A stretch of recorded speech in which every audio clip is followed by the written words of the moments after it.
new Lord of the Rings movies set at Warner Brothers. So I just stumbled across this article and I thought, hey, let's talk about this because this could be interesting. So on a Thursday earnings call, the CEO of it looks like they had an earnings call with David Zaslav, the CEO of Warner Brothers Discovery, and they were talking about the future of Lord of the Rings because that's one of their big properties, right?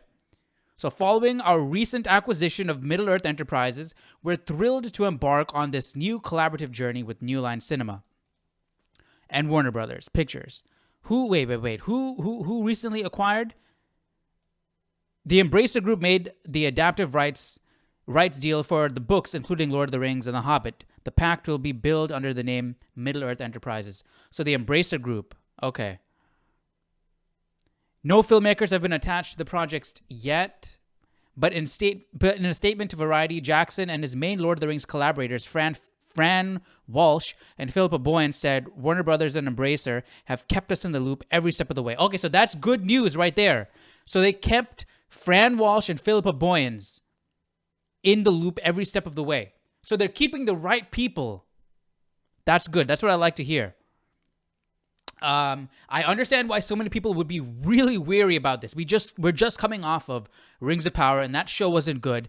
And you're seeing all these studios trying to blow up these franchises, trying to recreate the MCU, have all these sequels and spin-offs, and really dilute the material, trying to appease to a very, very broad, general, casual audience.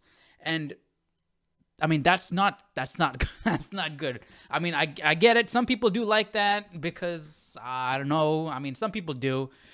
But, I mean, for the most part, I feel like a lot of us who are real fans of this material are not going to like that. But, I mean, this was good news. Where did I see that, right? They're keeping...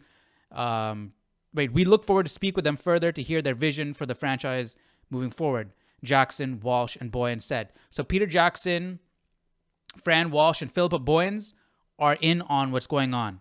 So hopefully they do take what these three have to say to heart and really consider their thoughts and opinions.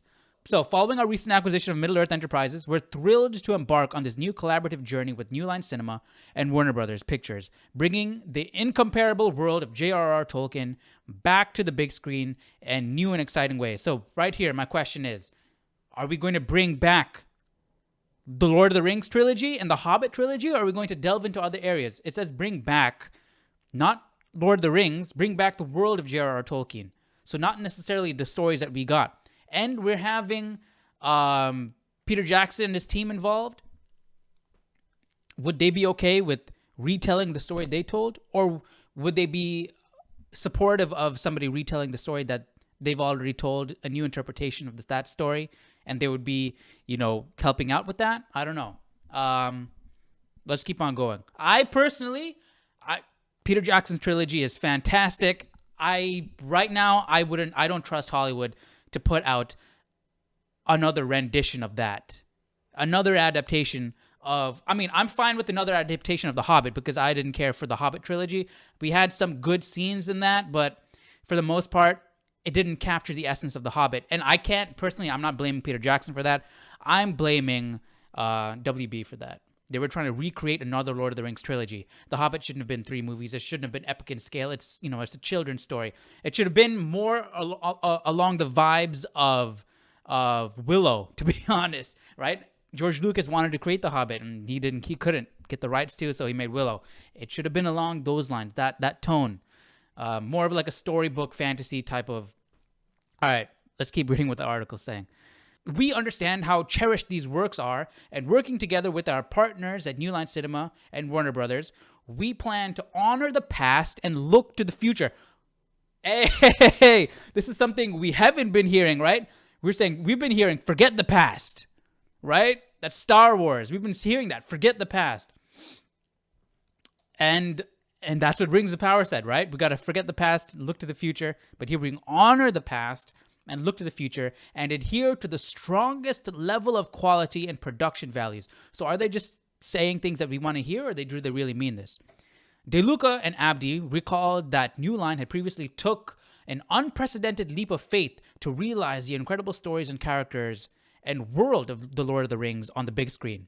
But for all the scope and detail loving lovingly packed into the two trilogies, the vast and complex, dazzling universe dreamed up by J.R.R. Tolkien remains largely unexplored. Interesting. So, but for all the scope and detail lovingly packed into the two trilogies, the vast, complex, and dazzling universe dreamed up by J.R.R. Tolkien remains largely unexplored. So it looks like we're going to be delving in areas that are unexplored, that haven't been explored in The Hobbit and The Lord of the Rings. So it looks like we're going to be delving in different ages, different parts of the world that haven't been touched. So it doesn't look like we're getting another adaptation of The Lord of the Rings and The Hobbit. That's what I'm getting from this. And it looks like that's it for the rest of this article. It looks like they're not going to adapt The Lord of the Rings and The Hobbit again. At least that's what I'm seeing right now. But what do you guys think? What parts of Middle-earth would you like to see adapted to screen? Or would you like something like the Middle-earth games, like the Shadow of War and Shadow of Mordor, where they're inspired by Tolkien's work, they're set in Middle-earth, but it's a completely different story, completely different timeline. So it's not canon at all. You're saying that up front, right? Because a lot of people like those games. I like those games, even though it completely goes against the lore. You have Isildur. Okay, wait, I'm not gonna spoil the games, because you should definitely play them. They're really fun, but they don't follow the lore whatsoever. It's a completely different lore. Would you like something that on screen, saying up front that, hey, this is not Tolkien's story. We're doing something completely different. We're fans of the material. We're just going to have fun with it. You don't take it too seriously. Just enjoy it for what it is. Would you like something like that? Or would you like them to adapt a part of Middle-earth that hasn't been touched on screen yet? And if so, what would that be? Let me know your thoughts down below in the comment section, and I'll see you guys in the next video. Take care. Bye-bye.